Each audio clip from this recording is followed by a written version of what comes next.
Olá, pessoal! Sejam bem-vindos ao nosso podcast número 4 e hoje nós vamos tratar de um profeta bastante especial, um livro curtinho, mas um conteúdo riquíssimo. Muito e rico. É o profeta, hoje eu vou falar, Joel. Tem que começar, alguém tem que falar alguma coisa. Porque a gente está fazendo jogral ultimamente e hoje eu vou falar. Gente, esse profeta é espetacular, mas assim, não é simples, embora seja curtinho o texto. Só que antes de começar, eu queria aproveitar, eu ouvi um comentário muito bom de um amigo meu, nós trabalhamos juntos, Celso Adolfato, e ele fez uma sugestão, ele falou, por que vocês não explicam um pouquinho melhor a posição dos profetas, ou seja, por que a gente tem que ler profetas, né?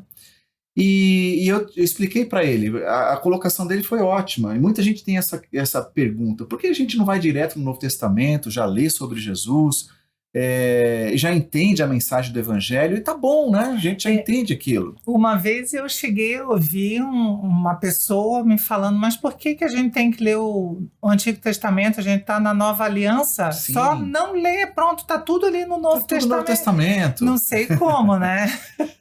Aí é importante a gente entender e fazer essa colocação. Eu expliquei para ele, quero trazer aqui para a gente poder pensar a respeito. O que é? O Antigo Testamento, ele é justamente a preparação de Deus na história para a chegada de Cristo, né? Cristo Messias, tá? A mesma palavra, Cristo no grego, Messias no hebraico, ou seja, aquele que vai salvar e que vai governar, porque esse é o papel messiânico, né? É um salvador governante. E a literatura profética, ela é fundamental para a gente ter essa percepção quem é esse Messias. Porque se a gente não ler os profetas, parte do entendimento a gente não tem, a gente deixa de alcançar profundidade. O primeiro sermão público de Jesus foi em Cafarnaum, sermão público, que está registrado nos evangelhos dentro de uma sinagoga. Ele estava citando Isaías. Exatamente. Ou seja, se a gente não conhece Isaías, não ia saber nem o que Jesus está falando. E a quantidade de vezes que o Evangelho de Mateus cita o Antigo Testamento e Paulo cita o Antigo Testamento. Exato, e assim, Joel, aí que é interessante, porque Joel é muito especial. Porque vocês sabem do texto lá, no dia do Pentecoste, o que aconteceu, a descida do Espírito Santo, está intimamente relacionada a esse livro. Pois então, é. A gente vai ter que dar uma olhada boa aqui, né? Então, essa é a relevância, a gente se aprofundar mais na questão do nosso Salvador, do nosso governante, que vai ser o nosso governante futuro, que inclusive Joel fala muito bem, fala muito sobre essa questão, tá?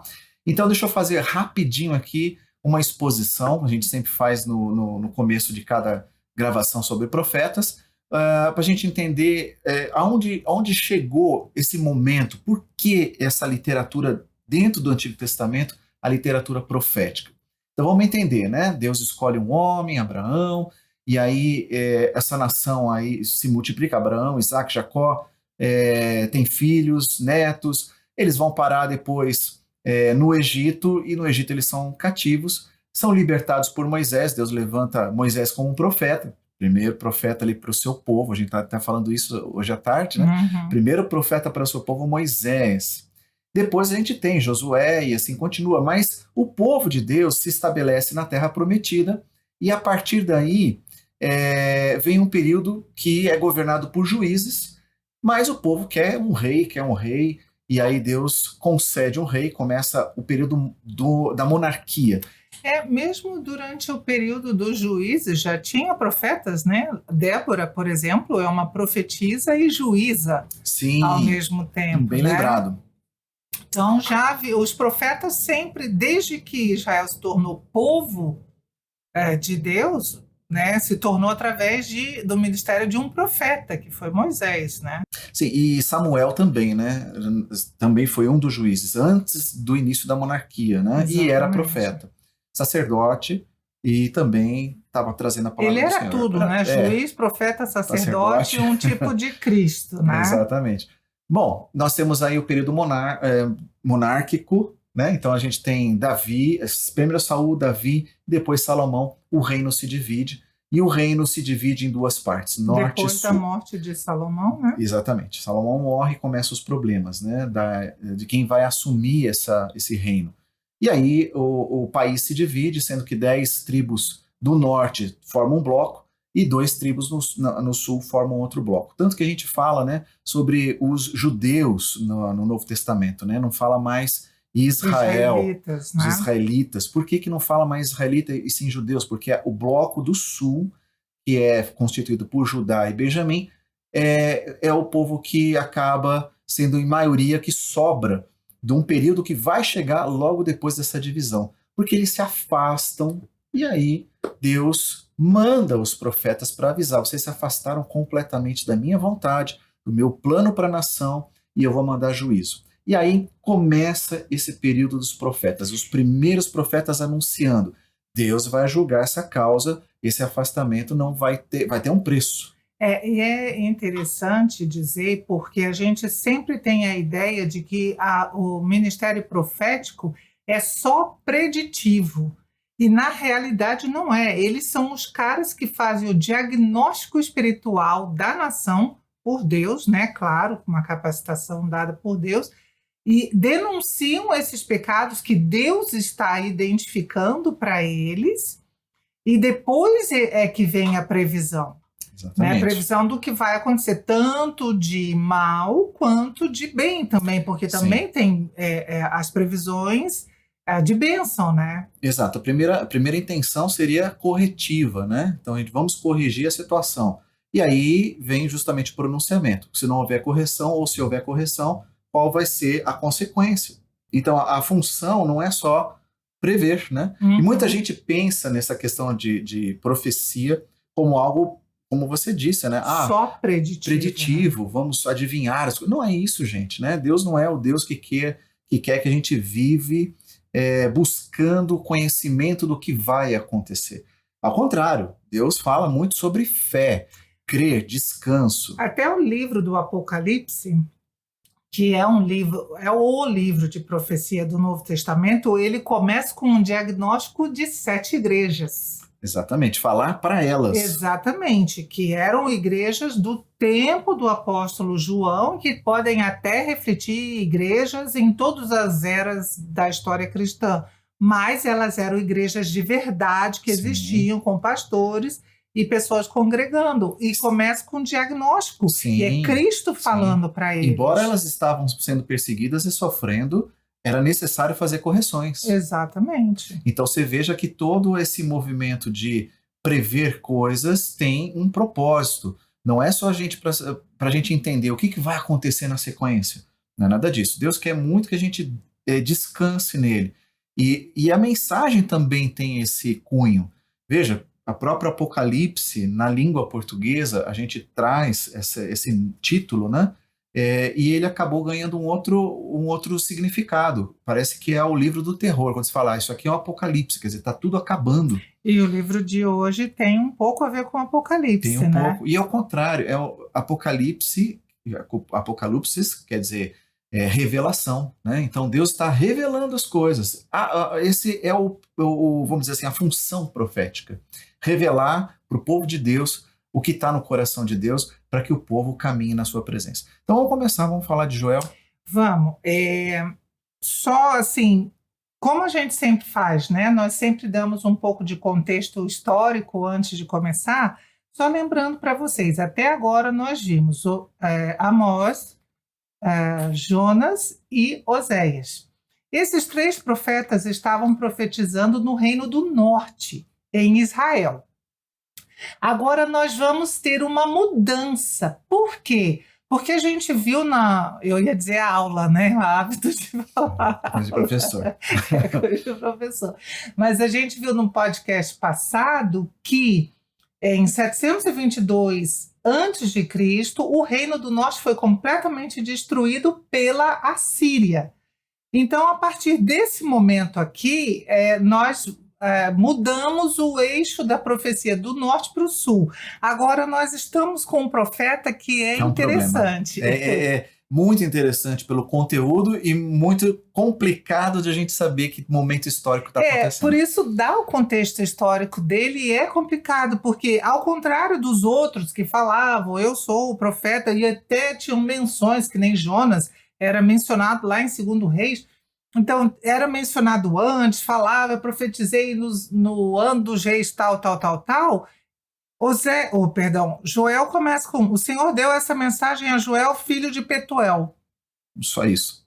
E aí a Para por gente aí. fica sem saber, né? Então, só para vocês entenderem bem essa problemática, o que está acontecendo é o seguinte: nós temos 3 momentos fundamentais para serem entendidos aqui sobre o movimento profético. Então, vêm os profetas antes de haver um julgamento de Deus e o exílio, o povo vai ser tirado da terra. Para ir para a Babilônia, é importante que a gente saiba disso. Então, esse momento ali é antes de 586, porque 586 é quando Nabucodonosor invade a Babilônia. Exatamente. Então, esses são. Invade a Babilônia? Não. Não, a Babilônia que é. Invade Israel. Invade Judá, né? Seria, Judá, na verdade, o sul. Então, o Reino do Norte, a Síria já tinha destruído, ainda no primeiro período profético. Então, ainda há oportunidade para o Reino do Sul, aquele bloco do sul que nós falamos. O segundo momento é porque o povo, infelizmente, ele não obedece e vem a consequência sobre o bloco do sul com menos rigor. Então, a Babilônia não destrói todo o povo, mas leva como escravo, né? Uhum. E aí, depois de um tempo, a Babilônia ela perde seu poder e é conquistada pela Pérsia, né? Isso. Só que então aí nós já temos um movimento profético anterior a isso. Isso. Um movimento profético que está acontecendo durante esse período de exílio, né? Tanto babilônico quanto, como você falou agora, o persa. Nós temos Jeremias, o final da profecia de Jeremias já é nesse período, Daniel e Ezequiel. Isso. São os que nós temos nesse período que a gente chama de exílico. Isso. E por último, quando o povo realmente é liberado e volta para a terra. Pelos persas, né? Porque os persas são diferentes dos assírios, dos babilônios. Mais tranquilo. Em vez de exilar, eles têm a política de deixar o povo voltar para a terra, construir. Quiser ficar por ali, fica. Reconstruir templo, reconstruir cidade, não tinha problema nenhum com isso. E isso, fantástico foi o contato que eles tiveram com os persas, porque também aprenderam coisas importantes que vão surgir lá no Novo Testamento. Exatamente. Né? Aliás, até o aramaico, né? Sim. Até o aramaico, que parte de Daniel, parte de Esther, até são escritos em aramaico no Antigo Testamento. No Antigo Testamento, né? Ou seja, do hebraico vai para o aramaico. Gente, isso é tão legal, né? Você vê que Deus agora passou a dar ferramentas, abençoar, e o povo volta para sua terra, mas ainda não se reconstitui todas as coisas, principalmente a religião, ou seja, a fé judaica, ela ainda estava fraca, enfraquecida quando voltaram para a terra. Não tinha templo, e aí vem um período... nós esquecemos de dizer, né, que Nabucodonosor destruiu Jerusalém. Exato, e o templo, exatamente lembrado. E aí, quando eles retornam, a falta do templo, vem um período pós-exílio, né? Então, ali Deus está mandando recado. Ageu fala bastante sobre isso, sobre a importância de reconstrução e não deixar de lado, principalmente a reconstrução do templo. A reconstrução do templo, porque é a referência da presença de Deus entre o povo. Porque eles tinham que reconstruir o templo, depois Neemias vai para reconstruir os muros. Então, no final, gente, nós temos, que a gente chama de pós-exílico, então nós temos 3 profetas: Ageu, Zacarias e Malaquias. Daí onde que, né? Agora. E Joel? Pode ser. Como pode ser que ele seja pré-exílico? Sim. Então, como ele não fala nome de rei, então a gente não sabe se é do norte ou se é do sul. Como ele não fala a respeito de onde ele morava, a gente não sabe se é no norte ou no sul. Mas o livro dá algumas pistas. Dá algumas pistas. E assim, ele já começa de cara falando sobre justamente o momento de... fugiu a palavra aqui. Praga? Juízo é a palavra. Então, aqui começa o livro falando de juízo. Tá? Ah, tá. Você falou o quê antes? Não, então, é só que a gente falou de pista e não compartilhou com o povo as pistas. Está parecendo aquele jogo detetive quando você não dá as pistas, aí você quer que o povo adivinhe, né? Não. Vamos lá. Então, as pistas são: ele menciona o templo, ele menciona sacrifícios e ele menciona sacerdote. Onde é que tinha tudo isso?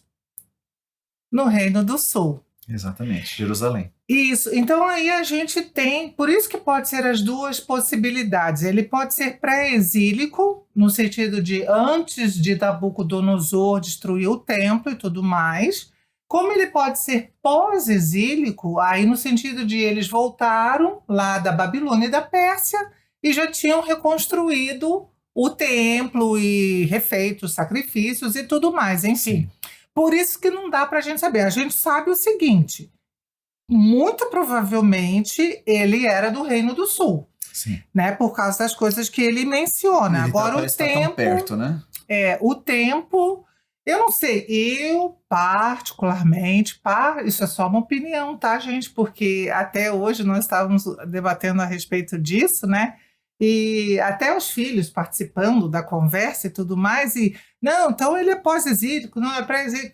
Quem que tem mais opinião a favor desse ou daquele? Não tem. Pior é que os eruditos estão igualmente divididos. Isso, puxa vida. Então, quer dizer, durante a história da interpretação, fica um povo para um lado, um povo para o outro, ninguém sabe exatamente. E eu vou para o povo do pré-exílio. Eu, particularmente. Eu diria que tem um pezinho no pré-exílico também. Eu acho por causa do texto, não só porque eu sou time não posso, né? Sem motivo nenhum. Sim, não tem, né? Não, a gente tem que ter um motivo no texto. É muito importante a gente saber que você vai ouvir pregadores e vai ver pessoas falando na internet, ou mesmo na igreja, que às vezes vão fazer afirmações. Não, ele era desse período e tal. Mas é uma linha de interpretação, tá, gente? Fica muito claro isso. Agora, a gente acaba adotando alguma posição, Não né? tem como, a gente tem que... Você pode chegar a dizer, eu creio que é pré-exílico, mas pode ser pós-exílico. Mas não compromete a mensagem, nada. Nem a interpretação fica complicada se for de uma linha que você não vê, não tem problema. E aliás, o legal é que justamente se abre um leque bem grande, você Sim. pode aplicar para qualquer coisa, até porque você estava falando de juízo, né? Mas juízo contra o quê? Porque ele não fala nem qual é o pecado que o povo estava fazendo. Então, esses detalhes ele já começa de Joel, com juízo, que né? deixa a gente meio, né? E agora? Porque ele está começando com juízo, mas ele não ter dado detalhes, então a gente diz assim, parece que é pré-exílico, mas porque se fosse pós-exílico, seria um outro juízo ainda que Deus traria sobre a nação? Ou, quem sabe, né? Tá falando do futuro, tá falando do fim dos tempos, né? Isso a gente já vai chegar lá. Mas tá faltando coisa aqui para a gente afirmar, bater o pé e dizer assim, não, ele começou junto lá com Amós e junto com Oséias e Jonas, né? Isso. Mas junto, mas em um outro reino, né? Sim. Junto, mas em outro reino. Né? Mas assim, você falou a respeito do juízo. O primeiro juízo já está aqui no capítulo 1, né? Sim, só tem 3 capítulos. Capítulo 1, do versículo 2 ao 4. E eu vou ler para vocês na minha versão, que vamos lá de novo, eu estou na NVT e o Fábio está na NAA. Ouçam isso, líderes do povo, ouçam todos os que habitam na terra. Em toda a sua história já ocorreu algo semelhante? Contem a seus filhos o que aconteceu e que seus filhos contem aos filhos deles. Transmitam essa história de geração em geração. Depois que os gafanhotos cortadores devoraram as colheitas, os gafanhotos migradores comeram o que restava. Então vieram os gafanhotos saltadores e depois deles os gafanhotos destruidores.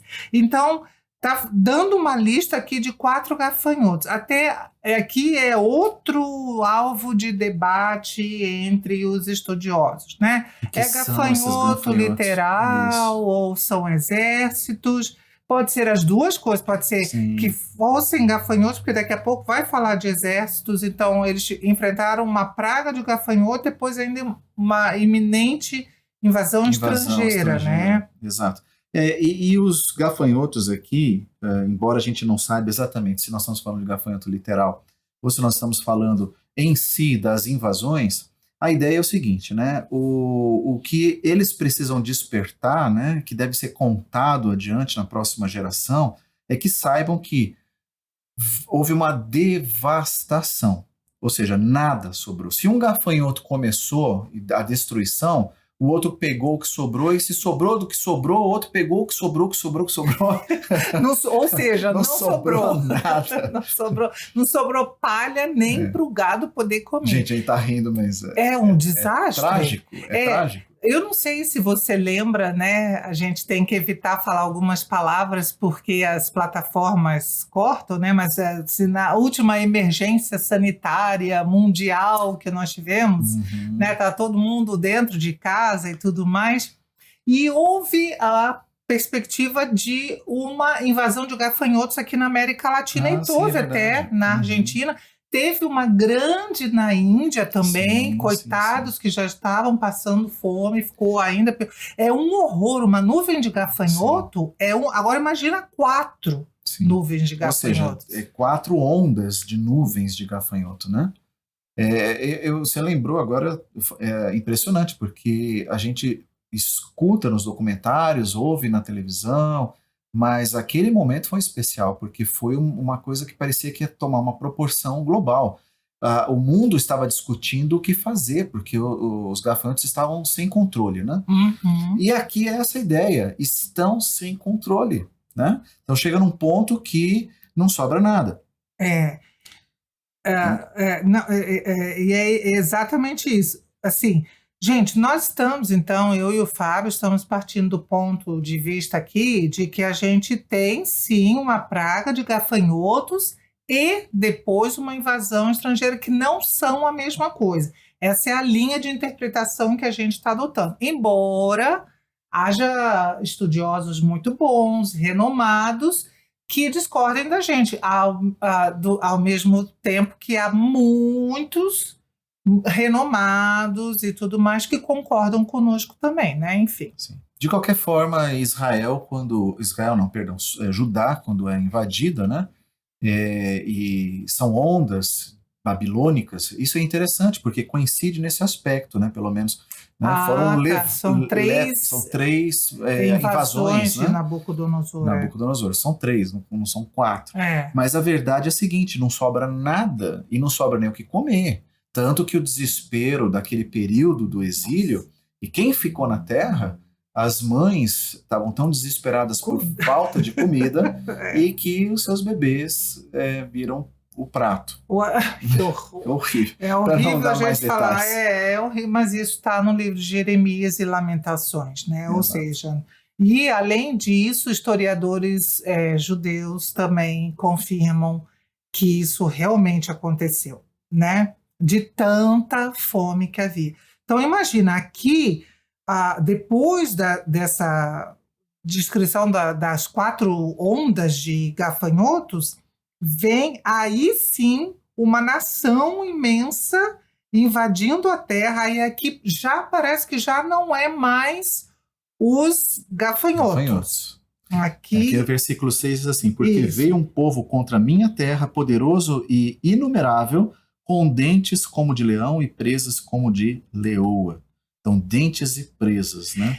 E aí, aí eu vou dar para vocês um porquê eu, pessoalmente, né, a nossa posição, minha e do Fábio, é que é pré-exílico.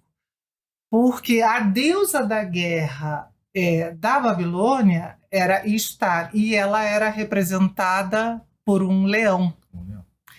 Então, né, parece indicar, não é prova suficiente, porque se fosse prova suficiente, todo mundo acharia que ele é pré-exílico. Sim, né? Tanto que a Babilônia, para quem não sabe, os portais, nós vamos lançar um documentáriozinho depois, nós tivemos no museu em Berlim e fizemos gravação que eles reconstituíram os portais o portal. A partir de achados arqueológicos, Isso. né? E a via processual da Babilônia, que é totalmente preenchida com figuras de leão. Que é justamente o portal de Estar, que é o portal em homenagem A a essa deusa. Uhum. Por isso, toda a via processual tem essas figuras em relevo, né? Isso. Muito bem.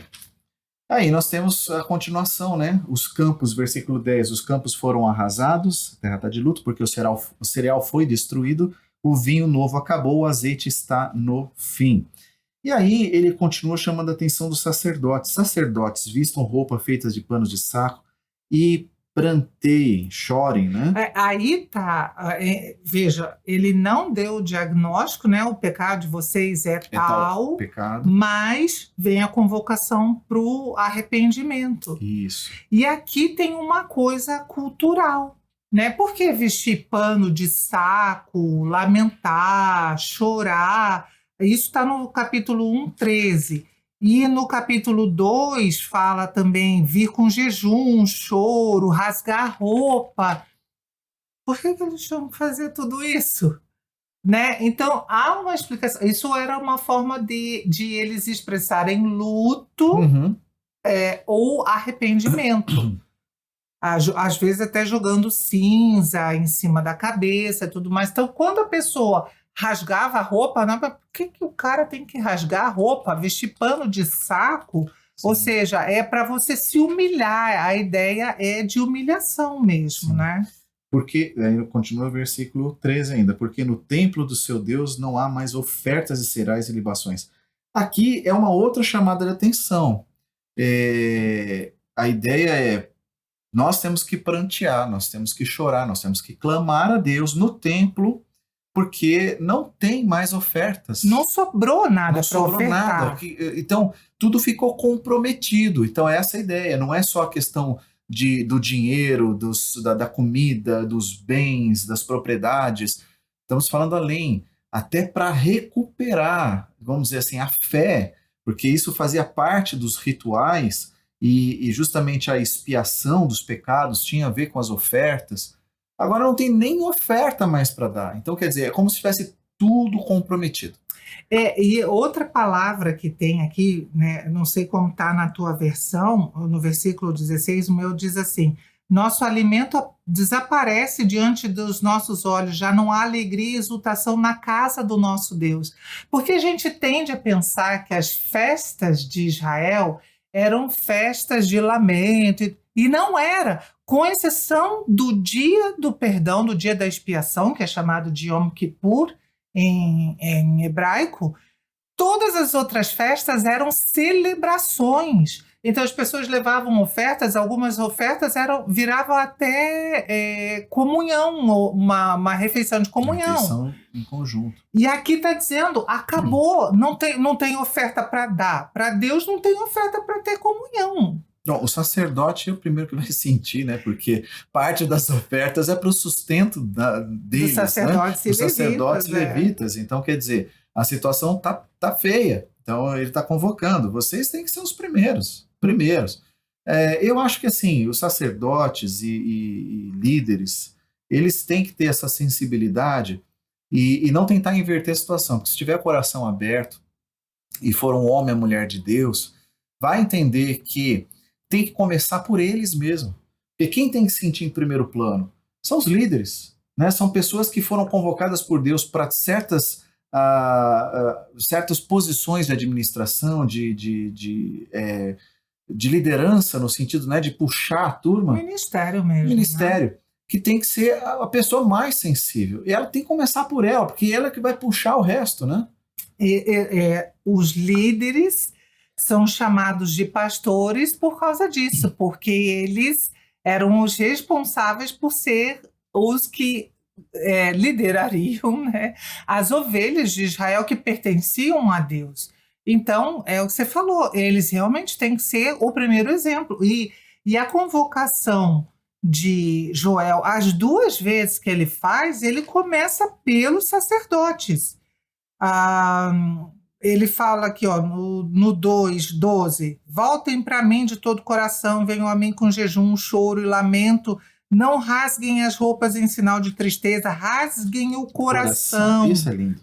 Voltem para o Senhor, seu Deus, pois Ele é misericordioso e compassivo, lento para se irar e cheio de amor, está sempre pronto a voltar atrás e não castigar. Agora veja bem, né? Depois ele volta de novo no 17, que o sacerdote que serve na presença do Senhor chorem entre o pórtico do templo e o altar. Olha, é interessante a posição onde ele pôs o sacerdote para chorar, né? Porque o templo, gente, ele era feito em cima da planta do tabernáculo, tá? Então, o tabernáculo tinha uma entrada sempre para o leste. Então, essa era a porta, em seguida da porta vinha o altar do holocausto. Sim. O que ele está dizendo é não tem mais como chorar no altar, porque o altar está vazio, não tem nem nada para sacrificar, né? Uhum. Então, chora ali entre a porta e o altar, porque ficou interrompido isso daqui. É isso daqui que ficou. Ponham-se ali e chorem e não clamem. Não dá nem para começar os trabalhos, né? Com relação à intercessão com Deus e tudo mais. Os sacerdotes estão impedidas. Essa é a ideia. Está tudo parado, né? A situação é como se fosse um grande congestionamento, né? Agora travou tudo. Está tudo comprometido, agora não consegue mais sair do lugar.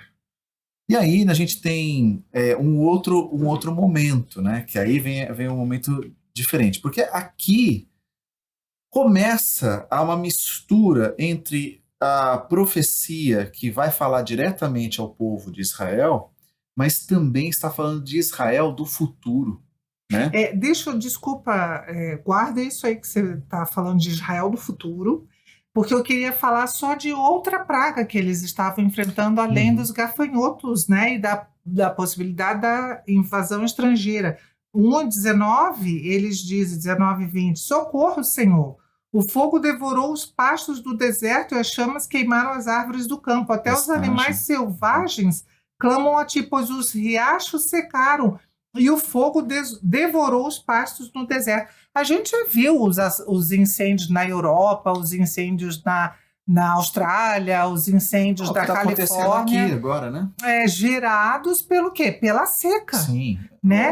Inclusive, hoje a gente estava assistindo as notícias da Europa, tem um canal chamado Euronews, e a informação sobre global que está acontecendo nas florestas do mundo, a preocupação sobre isso daí, né? Por quê? Porque uma vez que você mexeu no ecossistema, você tem consequências, né? Então, o que está acontecendo aqui é exatamente isso. Deus está dizendo, eles estão dizendo, né? Socorro, Senhor, porque até o ecossistema está comprometido, né? Sim, secou o riacho, já não tinha comida, agora não ter água. Então os bichos estão suplicando. Até os coitadinhos dos bichos selvagens. E olha que Israel tinha bastante, tinha leão, tinha urso, pelo menos que Davi matou, né? Sim, aqui no versículo 20 da minha tradução diz, também todos os animais selvagens suplicaram por ti. O meu fala como se os animais todos estivessem numa agonia, numa aflição tão forte, tão grande, que é como se a alma deles estivesse clamando por uma redenção. Né? Agora, tudo isso daqui é um cenário importante para o momento que Joel está descrevendo, mas que tem a ver, agora eu volto lá, aquele ponto. Sim, do Israel do futuro. Do Israel do futuro. O que é o Israel do futuro, gente? Aqui a gente tem que ter uma percepção que eu acho que abre muito os nossos olhos para muita coisa do que é o Israel de Deus. A diferença entre o Israel, povo físico, do Israel pela fé, que tantas vezes foi dito no Novo Testamento, né? O verdadeiro Israel de Deus. E que muitos povos vão ser abençoados e que muitos vão se tornar o povo de Deus. Então o Israel espiritual, o Israel da fé, esse Israel que é justamente o Israel que vem da linhagem de Davi, através do Messias, do Cristo, de Jesus, e que dele muita coisa brota, muito fruto vem, né? Porque assim, até uma vez uma pessoa comentou no nosso Instagram, né? Ah, que absurdo vocês falarem de Israel espiritual, como se Deus tivesse cancelado a aliança com Israel e não sei o quê. Falei, não, irmão, é só o seguinte. A história começou com eles mesmos e Jesus era judeu. Mas hoje Israel é todo aquele que tem a mesma fé que Abraão, mesmo os gentios enxertados na videira. Nós somos parte O, da videira que é Israel. o Messias, gente, vem justamente dizer isso. Ele veio Isso podar está a em videira. Gálatas, isso está em Exatamente. Romanos. Explica isso. Ou seja, poda essa videira, porque ela precisa dar frutos. Então, essa poda vem acompanhada do enxerto. E é uma interessante porque, assim, a árvore brava, ou seja, aquela que é plantada, muitas árvores frutíferas é plantada da semente, se ela não tiver um enxerto, ela demora muito para frutificar e muitas vezes o fruto de muitas árvores frutíferas não vem doce. Ele fica insuportável de ser comido. Então você precisa do enxerto. Isso é interessante. Então o que é um enxerto? Justamente em Cristo nós somos enxertados no Israel. Mas voltamos a falar, Israel da fé. Né? Então nós somos agora parte desse Israel. Deus não abandonou o Israel. É que a gente não entende, às vezes, que Israel que nós estamos falando. Israel o quê? Israel que está lá na região de Israel, o povo físico, que tem uma ascendência judaica. Não, nós estamos falando do Israel que a palavra de Deus Que é o diz. Israel É o espiritual. espiritual, são A aqueles que gente acompanham nem a fé. vai entrar no debate a respeito do plano de Deus para os judeus de sangue, né? De sangue, de descendência física de Abraão. Nós não vamos entrar nesse mérito agora, tá? Porque hoje o Israel de Deus inclui todas aquelas pessoas que foram fiéis a ele no Antigo Testamento, todos aqueles que foram fiéis, porque a igreja também começou entre os judeus no Novo Testamento, e todos os gentios e todas as pessoas que se converteram a Cristo, quer judeus, quer gentios, ao longo desses 2000 anos depois da morte de Cristo. Então agora vamos falar das profecias justamente sobre esse Israel, né? Isso, só que é o seguinte, um tema, gente, que é muito importante entre os profetas, e aqui em Joel, embora tenha só 3 capítulos, ele menciona isso 5 vezes, é o dia do Senhor. Dia do Senhor, exatamente. Então, nós vamos falar, já que nós entramos nessa questão de Israel, espiritual, não sei o quê, a gente vai ver como que a gente pode interpretar as profecias de Joel. É tudo para todo esse Israel espiritual, ou tem uma parte que é só para aquele povo lá do passado e outra parte que realmente é para nós, ou nada é para nós, é tudo só para eles? Porque para eles é. Sim. Joel escreveu para eles. Sim. Agora, é só para eles, ou é para nós, ou é para os judeus de hoje, né? Então, isso é importante a gente entender, que o profeta, ele nem sempre tem toda a interpretação do que ele está vendo. Tem coisas que ele está vendo que, aos olhos dele, é um bloco só, é uma coisa só. Às vezes ele não consegue discernir o que está acontecendo. E outra coisa que é importante a gente dizer também é que a profecia não é escrita numa sentada. Exatamente. Né? Mesmo que sejam só 3 capítulos, a gente percebe aqui que tem um intervalo entre algumas passagens, porque você percebe que há uma mudança no cenário. Sim, e Deus trabalha assim, né? Deus ele vem ao longo do tempo revelando aos poucos para esse profeta. Assim como ele vem se revelando aos poucos, né? A gente vai descobrindo Jesus, mesmo antes da nossa conversão, a gente não entende totalmente, né? Eu estava aconselhando um pessoal, né, essas semanas, né? Tem um novo convertido lá na empresa que eu acho muito bonito, que ele está com tanta sede de entender Deus, que ele fica quase que desesperado, porque ele lê a Bíblia e diz, eu não estou entendendo. E eu tenho que dizer para ele assim, calma, você vai entender, né? É um processo, Deus está falando com você. Olha quanto você já começou a entender. Aí eu tenho que fazer um histórico com ele, uma reflexão Do do que ele já zero, da viveu, onde ele da onde ele partiu partiu e e onde ele já está. está, Exato. para ele entender que, embora seja só um pouquinho, isso daí vai se multiplicar muito, muito, muito, muito. E a gente vai continuar conhecendo Deus na eternidade, né? Deus, o Deus infinito, a gente tem muito que aprender de Deus, conhecê-lo, né? Então, vamos fazer o seguinte: eu vou ler cada vez que Joel menciona esses dias, esses dias não, esse dia do Senhor, né?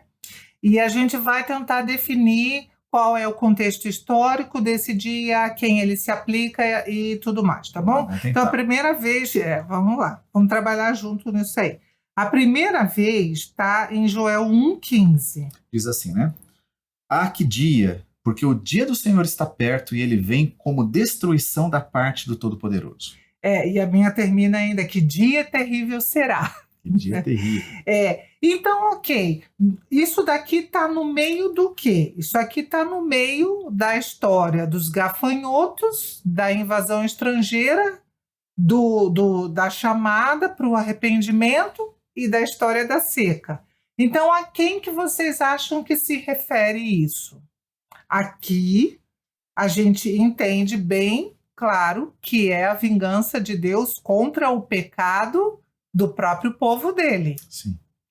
Né? E ele repete de novo, porque quando ele fala o capítulo 2 é recheado. Espero que essa segunda vez, vamos só definir aqui. Você quer saber nessa parte? É nessa parte, a gente... Porque, assim, é como eu tinha combinado, eu vou mencionar 5 vezes e a gente vai trabalhar essas 5 vezes. Tá? Então, o dia do Senhor está perto, ele vem como destruição.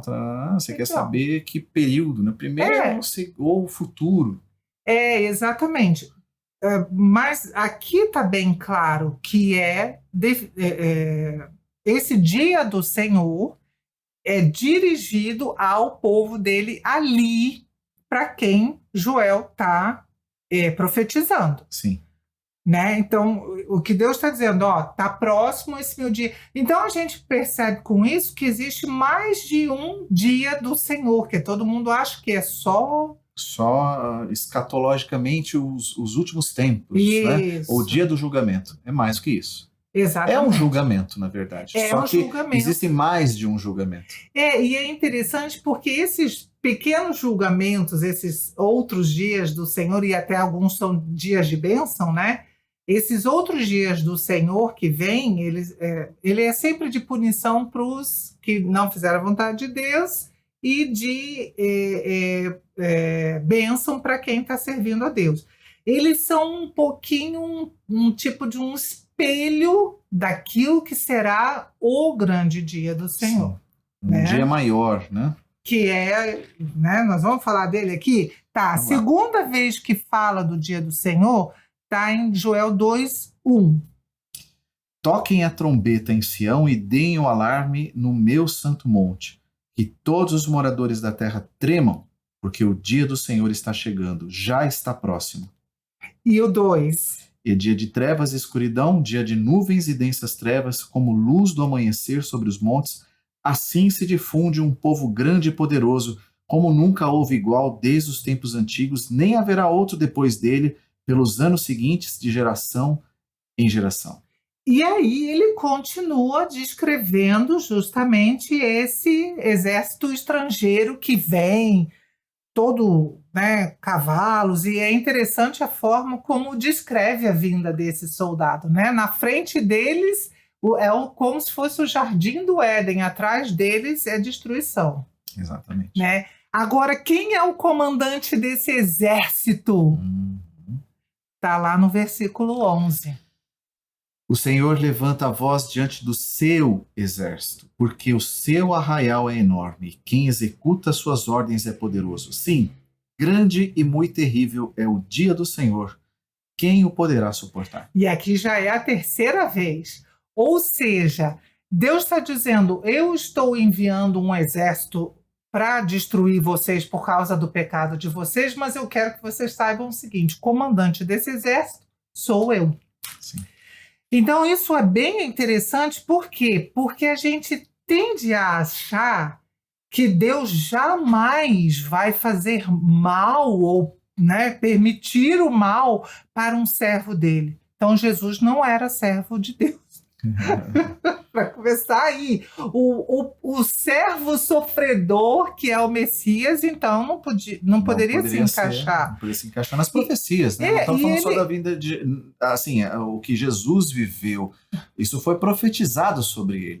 Não, e veja bem, o que ele sofreu não foi por punição pelo que ele fez, mas pelo que nós fizemos. Exatamente. Então, assim, é importante a gente ter sempre essa ideia de que Deus pode, sim. O apóstolo Paulo pediu para Deus, né? Deus, tira esse espinho da minha carne, Senhor.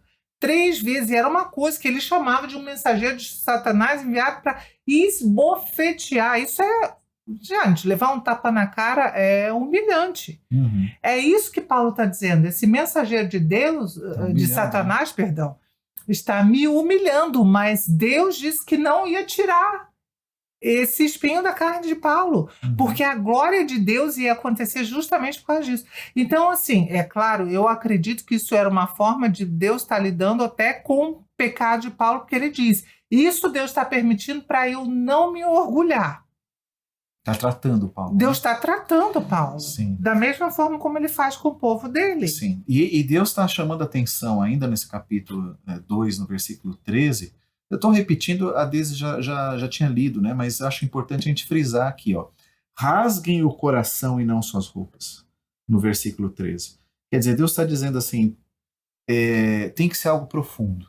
Nada de arrependimento. Nada de ritual. Tem que ser algo que realmente seja sentido. Tem que ser alguma coisa que mexa no teu interior. Não é só simplesmente aquele susto pelas consequências.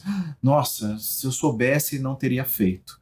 Não, tem que ser algo que você realmente tem um lamento tão profundo da alma de um dia ter pensado agir dessa maneira com Deus. Então é um verdadeiro arrependimento. Então não é com a roupa, é com o coração. É a ideia de, como eu tinha falado antes, né? Eu mencionei para definir, para explicar a questão do ritual do arrependimento. É isso que você falou, era um ritual. Isso já era a prática cultural deles. O que Deus está dizendo, eu não quero ritual, eu quero um rasgar de coração. Eu quero um arrependimento verdadeiro. Que marque a alma. O que eu quero que vocês sintam é que vocês merecem isso. Exatamente. E que se não for pela minha misericórdia, é isso que vocês vão receber. Sim. E por isso Jesus, quando está lá na sua terra natal, falando sobre o profeta Isaías, ele senta para comentar o que ele leu, e aí eles começam a questionar o que está acontecendo, e Jesus ele fala assim, vocês querem que o médico, né, se cure a si próprio, que a gente faça, que eu faça sinais e maravilhas. Não, vocês não vão ter nada disso. Nada disso. Se vocês não se converterem, Jesus está, em outras palavras, traduzindo tudo aquilo, eu vou ser direto com o meu povo que me viu no meu desenvolvimento como pessoa, né? Que me viu na adolescência, na infância, na adolescência, na juventude. O papo é reto. Vocês precisam se arrepender. Senão, não tem como. Essa era a grande mensagem. Começou com João Batista, arrependei-vos porque é chegado o reino de Deus. Em Mateus 4, antes do começo ali do 5, o Sermão do Monte, fala que essa era a mensagem de Jesus. Arrependei-vos. Gente, não existe alcançar misericórdia com Deus sem que haja um arrependimento de verdade. Sim. E aí, no versículo 3, ele continua dizendo assim, convertam-se ao Senhor, porque ele é bondoso e compassivo. Ele é tardio em irar-se, grande em misericórdia, e muda de ideia quando o mal que havia anunciado. Muda de ideia quanto ao mal que havia anunciado. Ou seja, Deus, ele pode interromper o julgamento, se houver realmente essa atitude. Né? Então ele não é um juiz incompassivo, não é um juiz que não tem tolerância. Ele é um juiz que é amoroso. Isso daqui é uma mensagem que Deus mandou para o povo através do profeta Joel, né? Volta para mim, se arrepende, rasga o coração. E aí, no versículo 15, ele volta como toca a trombeta. Toque da trombeta, né? O primeiro toque da trombeta que a gente tinha visto ali em Joel 2:1, toca a trombeta, soa o alarme, aquilo ali era anúncio de guerra. Sim. Porque Deus está dizendo, ó, vai estar chegando o dia do Senhor, ele é de escuridão, vem um exército, não sei o quê. Quando fala toca a trombeta aqui, continua, convoca um tempo de jejum. Agora é uma tocar trombeta para convocar a assembleia solene. Sim. Né? Olha, eu gosto muito da NVT, mas eu acho que porque eu fui educada com a Almeida Revista e Atualizada, eu gosto muito e sei que a NAA é próxima, então eu queria te pedir, Fábio, para você ler para a gente, então, do 15 até o 17. Toquem a trombeta em Sião, proclamem um santo jejum, convoquem uma reunião solene, reúnam o povo, santifiquem a congregação, congreguem os anciãos, reúnam as crianças e os que mamam no peito, que o noivo saia do seu quarto e a noiva dos seus aposentos, que os sacerdotes, ministros do Senhor, chorem entre o pórtico e o altar e orem, poupa o teu povo, ó Senhor, e não faças da tua herança um objeto de deboche e de zombaria entre as nações, porque hão de dizer entre os povos, onde está o Deus deles? É muito interessante essa convocação aqui, né? Se a primeira convocação era um anúncio de guerra, Deus está guerreando com ele, agora Deus está dizendo, toca a trombeta para convocar o povo, gente. Eu quero todo mundo. Veja, o noivo e a noiva, o rapaz, ele era dispensado de estar no exército o primeiro ano de casado dele. Sim. Aqui Deus não está dispensando ninguém. Nada, ele diz, não é sai uma do teu guerra. quarto. Exatamente, não é uma guerra. Deus não está convocando uma guerra, Deus está convocando uma assembleia solene para o arrependimento. Então, rapaz, nem você que está aí se alegrando com a sua noiva, né? Exato. Que era uma coisa que Deus abençoava, porque Deus ama o casamento. Tá? Mas Deus falou, agora vocês vão dar uma interrupção na alegria de vocês, porque vocês precisam chorar junto com os outros. Sim, ou seja, o grau de importância é extremo, é muito importante, e ele coloca a situação aqui que como se Deus estivesse anunciando, os sacerdotes, pela boca do profeta, os sacerdotes têm que clamar para que Deus poupe o seu povo, ou seja, tem que voltar uma conexão aqui muito importante, um momento muito importante, uma conexão muito forte com Deus. Então interrompe tudo, para tudo, aqui é prioridade máxima, vamos falar com o nosso Deus e clamar para Ele, porque senão a situação vai ficar muito difícil.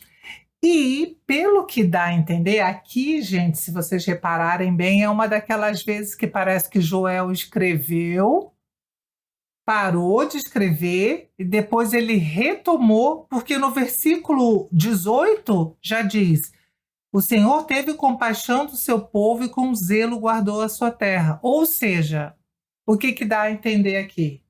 Houve o tal do arrependimento. A assembleia solene foi convocada, houve o choro, houve o rasgar do coração e houve tudo mais. E aí, como estava dizendo ali, quem sabe, né? O Senhor é compassivo, é misericordioso, ele é cheio de amor e aqui ele mostra que ele é realmente. Sim, o versículo 23 ele fala, Deus falando, filhos de Sião, alegrem-se e exultem no Senhor seu Deus, porque ele lhes dará chuvas em justa medida. Por que eu coloquei aqui esse versículo, que a gente vai ler todo, se for ler todo esse texto, você vai perceber, nossa, Deus realmente está modificando a sorte deles, está modificando o destino, né? Exatamente. Aqui eu coloquei a questão das chuvas, porque agora começa uma profecia aqui à frente, que é exatamente o derramamento da melhor chuva de todas. Aqui, primeiro, gente, é importante que vocês entendam algumas peculiaridades. Hoje eu estou com dificuldade, tem que pôr pedrinha na boca para começar a falar essas mais difíceis. Mas algumas peculiaridades do território de Israel.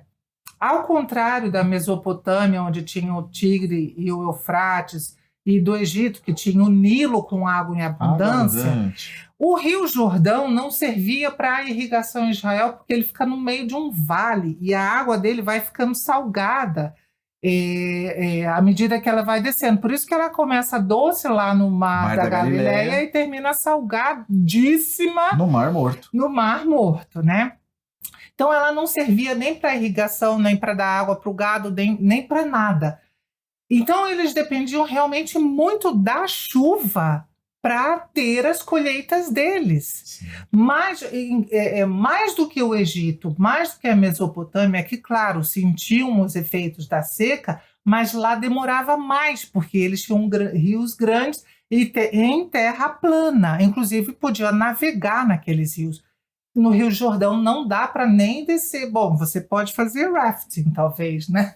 Mas descer de barco, você não vê nunca Jesus descendo o Rio Jordão de barco ou qualquer outra pessoa. Não dá, né? Ou seja, é uma necessidade de uma chuva contínua. Exatamente. Né? Não é momentos de chuva. É que a estação é como a tua versão falou ali, a minha fala de outra forma. Sim. Chuva na medida justa, certa, exatamente. A chuva de outono, porque lá era certinho, a chuva de outono e a chuva de primavera, são as duas meias estações que são bem chuvosas. Não lá. Quer dizer que eles não tivessem reservatórios, que eles não fizessem cisternas. Sim. E isso, poços, cisternas, tudo mais. Mas veja, para a agricultura, para ter comida no prato, precisa a chuva na medida certa. E por isso, sabendo disso, né, que eles precisavam da chuva na medida certa, é que essa ideia da chuva abençoada que o Fábio vai falar agora, né, ela se torna ainda mais significativa. Porque assim, a gente tem que tentar se pôr no lugar dos, não dá para chamar de judeus, os judeus, tá, do Reino do Sul, vamos chamar, a gente tem que tentar se pôr no lugar desse povo para entender como que essa mensagem chegou para eles. Quando Deus disse, olha, a partir de agora, a chuva da primavera, a chuva do outono vai chegar na medida certa, certinha para vocês. E aí ele fala de uma outra chuva, e uma chuva em abundância, e chuva sobre todo mundo, ela se torna ainda mais significativa quando você entende que para o relevo de Israel, chuva é essencial. Muito bem, vamos lá. Vamos para o texto que você conhece. Eu vou falar, você vai na hora reconhecer. Se você já leu a Bíblia, né? Exatamente, já leu o livro de Atos também. Vamos lá. Porque ele está lá em Atos. E acontecerá, capítulo 2, versículo 28. E acontecerá depois disso que derramarei o meu espírito sobre toda a humanidade, e os filhos e as filhas de vocês profetizarão, os seus velhos sonharão e os seus jovens terão visões.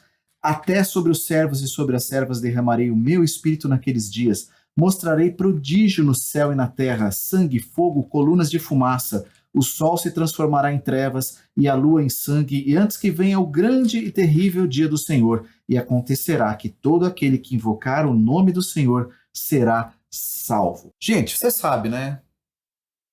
Pedro citou esse texto na íntegra, ou seja, todo ele lá no dia do Pentecoste. O que é o dia do Pentecoste?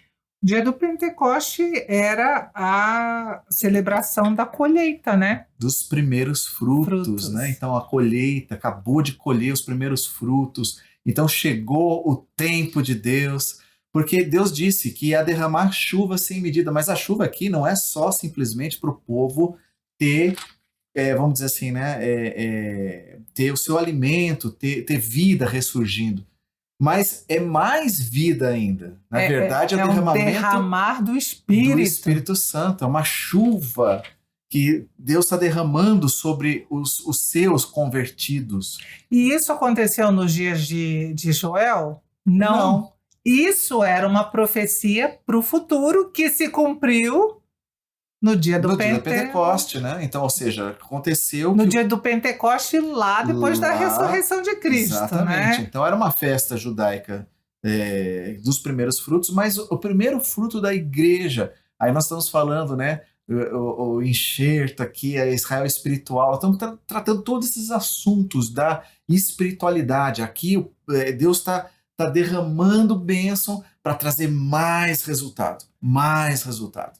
Que aqueles eram só os primeiros frutos, né? Nós continuamos hoje essa história. Nós somos os frutos e ainda virão até Jesus voltar, vai ter fruto. Agora é interessante porque nessa passagem que Pedro citou também fala antes que chegue o grande e terrível dia do Senhor. Ou seja, o Espírito seria derramado antes que chegasse o grande e terrível dia do Senhor. Voltamos ao dia do Senhor, né? Isso, e agora é qual? Qual é o dia do Senhor? É justamente a segunda vinda de Jesus. Aqui é bem claro. E quando o apóstolo Pedro cita esse texto, ele citou na íntegra, mas parte dele está acontecendo no futuro. Tá? Então está acontecendo no Pentecoste, depois da ascensão de Jesus, mas vai acontecer parte dele quando fala aqui, né? E mostrarei prodígio no céu e na terra, sangue, fogo, coluna de fumaça, sol se transformará em trevas, a lua em sangue, antes que venha. Ou seja, isso já é o prenúncio do dia do Senhor, está começando. Desse dia do Senhor final. Final, julgamento final. Então iniciou o julgamento. E aí agora o julgamento não é mais sobre o povo dele, porque até agora o dia do Senhor estava sendo um dia terrível para o povo dele. Agora começa a ser para as nações que até Deus usou contra o povo dele. Esse dia começa a ser terrível para eles, porque no capítulo 3 fala, versículo 2, reunirei todas as nações no Vale de Josafá. Tu fala Josafá também? Fala. Sabe o que quer dizer Josafá, gente? Era um nome de um rei de Judá, tá? Mas o nome Josafá quer dizer o Senhor julga, ou eu vou reunir todas as nações no Vale, do Senhor, julgamento, que o Senhor vai... E ali eu vou julgar todos aqueles que maltrataram Israel. E aí é interessante, porque vai continuando, né? Vocês fizeram, o que vocês têm contra mim, Tiro, Sidom e a Filístia? No versículo 5, roubaram minha prata, meu ouro, ou seja, tudo que aquelas nações tinham feito contra o povo de Deus, na realidade era contra o próprio Deus. E Deus está dizendo, vocês fizeram contra mim, agora está na hora do julgamento de vocês. Do versículo 10 fala, forjem seus arados para fazer espadas e transformem suas podadeiras em lanças. Sabe por quê, gente? Porque ao contrário do que os filmes de Hollywood mostram pra gente, ter espada não era uma coisa comum. Era uma coisa realmente dos reis, daquelas pessoas que estavam mais tempo dedicados ao exército. Não existia nem um exército pago. Por isso que Saul entra em desespero, porque Samuel não chega e o exército está dispersando. Como assim o exército está dispersando? Não pode dispersar, isso é ser desertor. Não naquela época. Naquela época não existia isso. O que Deus está dizendo, agora vocês vão transformar os instrumentos de trabalho de vocês em espadas, porque está na hora da guerra contra essas nações estrangeiras. E as nações, elas se mobilizam até o Vale de Josafá, e o versículo 14 é muito chocante. Multidões, multidões do Vale da Decisão, porque o dia do Senhor está perto no Vale da Decisão. Isso lembra de alguma coisa? Uma batalha entre nações, que virou título de filme. Vale. O Armagedon. Tem até um filme cristão chamado Megido, porque Armagedon é o nome dele em grego, Megido é o nome em hebraico. Em hebraico, né? Armagedon. Isso. Que vem de Megido, né? Eu não sei. Eu não me lembro mais, eu vi isso. Grego eu não sei nada. Tem que dar uma olhadinha de novo lá. Megido era um vale no norte ali de Israel, onde aconteceram várias batalhas, inclusive a batalha de Débora. Sim. Tinha acontecido lá. Ou seja, aqui nós estamos realmente vendo o dia do Senhor, Deus julgando as nações reunidas num vale lá chamado Vale da Decisão. Gente, eu não imagino, porque o Apocalipse fala a respeito disso também, Mas eu não imagino literalmente exércitos de todo mundo se reunindo no ovinho que é Israel para. Porque Israel, gente, é do tamanho do estado do Alagoas. Sim. Eu imagino um país do tamanho do Alagoas. Sim. Mas vamos dizer que todos os exércitos do mundo se reúnem, cada um representando um país, um pouco de cada país, não cabe. Não cabe. Mas a gente tem que entender o seguinte, né? Porque o Vale do Armagedon é interessante porque ele tem um platô e tem o vale, né? Então a ideia aqui é de, vamos dizer, nós estamos falando de posições diferentes, né? De situações diferentes. Quem está embaixo, quem está em cima. Quem é mais poderoso ou quem tem mais vantagem na guerra? Quem está em cima. Então, o que ele está falando aqui, que, né, o Apocalipse fala da guerra do Armagedon, ou seja, é Jesus voltando e o reino de cima, o reino mais poderoso que existe, ele vai combater quem está na planície. Todas as nações vão comparecer diante de Deus para prestar contas. A gente pensa muito em indivíduos, né? Comparecendo diante de Deus. E nós individualmente compareceremos todos diante de Deus. Mas a Bíblia também fala de nações, porque Ele é o Deus das nações, como tantas vezes se fala nos Salmos e nos escritos proféticos e tudo mais. Ele é o Deus das nações. E os governantes terão de prestar contas a Deus também. Sim. Gente, aqui só vamos para a conclusão, mas eu gosto muito desse versículo 2, que a gente tem que pensar aqui. Ele diz assim: ali eu entrarei em juízo contra elas por causa do meu povo, da minha herança, Israel, a quem eles espalharam entre os povos, repartindo a minha terra entre si. Isso aconteceu literalmente, e está falando também de toda a perseguição. Toda a perseguição. Aí é o Israel espiritual. Aí, o Israel espiritual. Os povos perseguiram.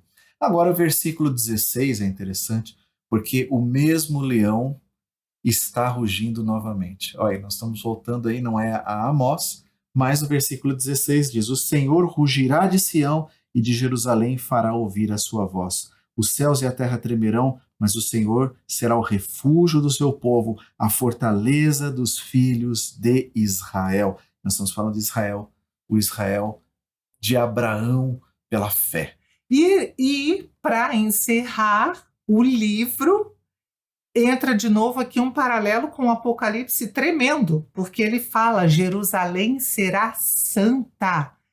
Isso está lá no versículo 17. Eu habito no meu santo monte, Jerusalém será santa, exércitos estrangeiros não voltarão a conquistá-la. E no versículo 20, Judá, porém, ficará cheia de gente para sempre, e Jerusalém permanecerá por todas as gerações. É a ideia de Apocalipse 21, a nova Jerusalém de Cristo. É dessa Jerusalém que está falando aqui, porque a Jerusalém física, ela foi destruída por Alexandre, não destruída, né? Mas vamos lá, teve guerra ali com Alexandre. Mas o general Seleuco, depois o Antíoco Epifânio, e depois Roma. E ela ficou desabitada por judeus até 1948, séculos. Quando começou a voltar. Israel se tornou nação de novo. Ou seja, não é da Jerusalém física que está falando, que ela não está nem no controle dos judeus, ela tem um controle entre cristãos, judeus e islâmicos, não é dessa, está falando da nova Jerusalém. Então, assim, o livro de Joel ensina para a gente que há, sim, aquele dia que Deus precisa tratar com os nossos pecados, que isso é amor, isso é misericórdia. Isso só pode ser resolvido com arrependimento. Sim, e a graça, né, justamente vem pelo canal do arrependimento. Deus derrama a sua graça, colocando o seu Espírito, trazendo para nós vida e nos protegendo. Tudo que você tinha perdido enquanto estava em pecado, Deus, quando você se arrepende, Deus te retorna muito mais do que você tinha perdido, em abundância. Não estou falando de bens materiais, tá? Porque a gente tende a achar que é bem material. Mas vamos lá, você gostou do nosso papo de hoje? Não pode esquecer, joinha, e quem está no YouTube. Isso! Né?